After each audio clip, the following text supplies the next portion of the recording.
यूं तो bye versus rent की बहस कोई नई नहीं है। ये चर्चा कुछ साल से चल रही है। कभी फाइनेंस ब्लॉग्स में, कभी पॉडकास्ट्स में, कभी इंटरव्यूज और सोशल मीडिया डिस्कशंस में। लेकिन अब इस बहस में कुछ ऐसी बातें भी बोली जाने लगी हैं जिन्हें सुनकर हंसी भी आती है और गुस्सा भी। मैंने एक पॉडकास्ट में सुना था जहां एक महाशय बड़े कॉन्फिडेंस के साथ ये बता रहे थे कि उनके पास करोड़ों का पोर्टफोलियो है, लेकिन उनका आज तक खुद का घर नहीं है, वो रेंट पर ही रहते हैं।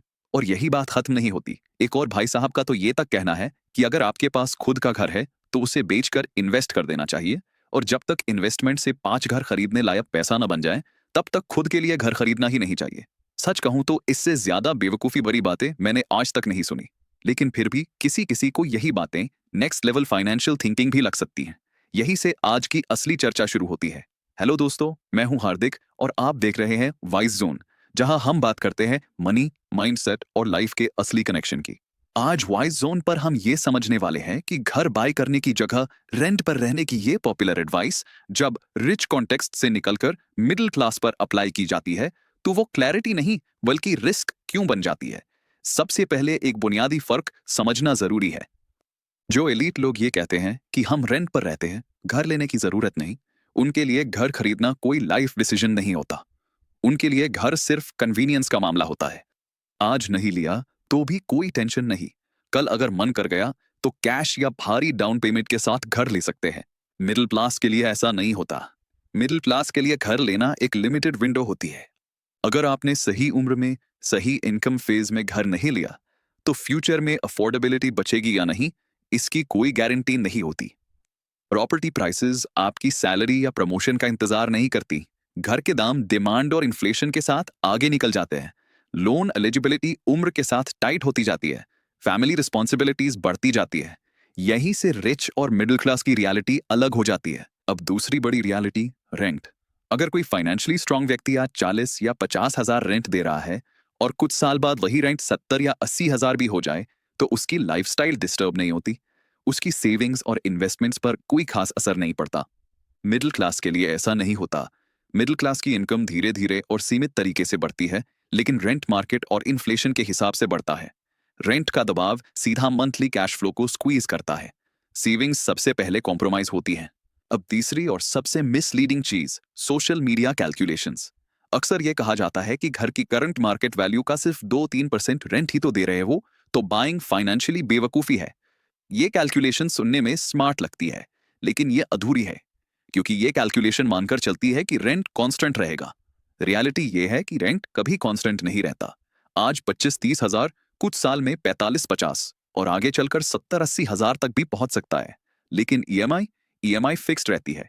इन्फ्लेशन रेंट को हर साल आगे बढ़ाता है, लेकिन ईएमआई इन्फ्लेशन के सामने धीरे धीरे हल्की लगने लगती है। स्प्रेडशीट में ये फर्क साफ नहीं दिखता, लेकिन रियल लाइफ में यही फर्क मिडिल क्लास के लिए बहुत बड़ा बन जाता है। अब एक ऐसा पहलू जो कोई कैलकुलेटर या इन्फ्लुएंसर नहीं दिखाता, मेंटल पीस। रेंट पर रहने का मतलब अनसर्टेनिटी के साथ रहना। अग्रीमेंट रिन्यूअल, ओनर का मूड, सोसाइटी रूल्स, घर खाली करना है का कॉल, पैकिंग, शिफ्टिंग, ये सब चीजें सिर्फ मानसिक बोझ नहीं बढ़ाती, बल्कि पैकिंग, शिफ्टिंग, ब्रोकरेज, डिपॉजिट जैसे सीधे खर्चे भी बढ़ाती हैं। और ट्रीटमेंट का फर्क भी हर जगह दिखाई देता है। कई सोसाइटीज में टेनेंट से मेंटेनेंस तो पूरा लिया जाता है, लेकिन एमेनिटीज यूज करने पर अलग रूल्स लगा दिए जाते हैं। कहीं जिम रिस्ट्रिक्टेड है, कहीं क्लब हाउस लिमिटेड है, कहीं स्विमिंग पूल ओनर्स ओनली होता है। सोसाइटी मीटिंग्स में आप बैठ नहीं सकते, आपकी कंप्लेंट सुनी नहीं जाती, या ओनर से बोलिए कहकर टाल दी जाती हैं। सिक्योरिटी गेट पर भी फर्क दिखता है। ओनर के साथ टोन अलग होती है, टेनेंट के साथ बिहेवियर अलग। कभी कभी तो वॉचमैन तक आपको उसी रिस्पेक्ट से ग्रीट नहीं करता जैसे किसी ओनर को करता है। टेनेंट होने पर आप घर में रहते जरूर है, लेकिन बिलोंग नहीं करते। ओनर होने पर आप सिर्फ रहते नहीं हैं, आपकी आवाज भी होती है। अब स्टॉक मार्केट वाला आर्ग्यूमेंट। अक्सर कहा जाता है घर मत खरीदो, स्टॉक मार्केट में इन्वेस्ट करो।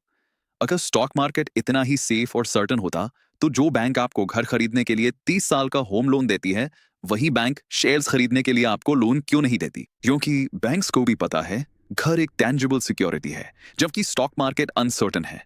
मैं ये नहीं कह रहा कि स्टॉक मार्केट में इन्वेस्ट नहीं करना चाहिए, लेकिन प्रायोरिटी का फर्क समझना जरूरी है। स्टॉक मार्केट अपॉर्चुनिटी है, घर नेसेसिटी है। अपॉर्चुनिटी वेट कर सकती है, नेसेसिटी नहीं। मिडिल क्लास के लिए पहले पैसा बनाने वाला लॉजिक अक्सर उल्टा पड़ता है, क्योंकि पैसा बनते बनते घर आपकी रीच से बाहर चला जाता है। रियल एस्टेट आपकी इनकम का इंतजार नहीं करता। इसीलिए घर को प्रायोरिटी बनाना फाइनेंशियल स्टुपिडिटी नहीं है, ये रिस्क मैनेजमेंट है। अब होम लोन वाली बात। होम लोन, जिसे आजकल लोग ट्रैप बोलते हैं, असल में मिडिल क्लास को फोर्स्ड फाइनेंशियल डिसिप्लिन सिखाता है। ईएमआई आपको कंसिस्टेंसी सिखाती है, जो बिना प्रेशर के ज्यादातर लोग मेंटेन नहीं कर पाते। इसके अलावा एक प्रैक्टिकल सच ये भी है कि मिडिल क्लास अक्सर इतना बड़ा लंप सम अमाउंट खुद से इकट्ठा कर ही नहीं पाती। जैसे ही कुछ पैसा इकट्ठा होता है, उसे खर्च करने का मन बनने लगता है। 5 लाख जमा हुए तो डाउन पेमेंट भरकर कार ले ली या नई बाइक ले ली, यानी पैसा रुकने से पहले खर्च का रास्ता ढूंढ ही लेता है। होम लोन की ईएमआई इस साइकिल को तोड़ती है। हर महीने एक तय अमाउंट घर की तरफ जाता रहता है, बिना ये सोचे कि आज मन है या नहीं। एक तरह से ईएमआई मिडिल क्लास की लॉन्ग टर्म सेविंग में हेल्प करती है। अब इस वीडियो का मतलब ये नहीं है कि हर इंसान को हर हालत में तुरंत घर खरीदना चाहिए, लेकिन इसका मतलब ये जरूर है कि रिच लोगों की एडवाइस को बिना कॉन्टेक्स्ट समझे फॉलो करना मिडिल क्लास के लिए डेंजरस हो सकता है। उनका सेफ्टी नेट अलग है। घर सिर्फ इन्वेस्टमेंट नहीं है, घर लाइफ इंफ्रास्ट्रक्चर है। और मिडिल क्लास के लिए इंफ्रास्ट्रक्चर को डिले करने की कीमत फ्यूचर में ज्यादा कॉस्ट और ज्यादा स्ट्रेस के रूप में चुकानी पड़ती है। मैं हूं हार्दिक और आप देख रहे थे वाइज जोन। अगर ऐसी क्लियर, ऑनेस्ट और प्रैक्टिकल बातें मनी, माइंडसेट और लाइफ पर आपको पसंद आती हैं, तो वाइज जोन को सब्सक्राइब कीजिए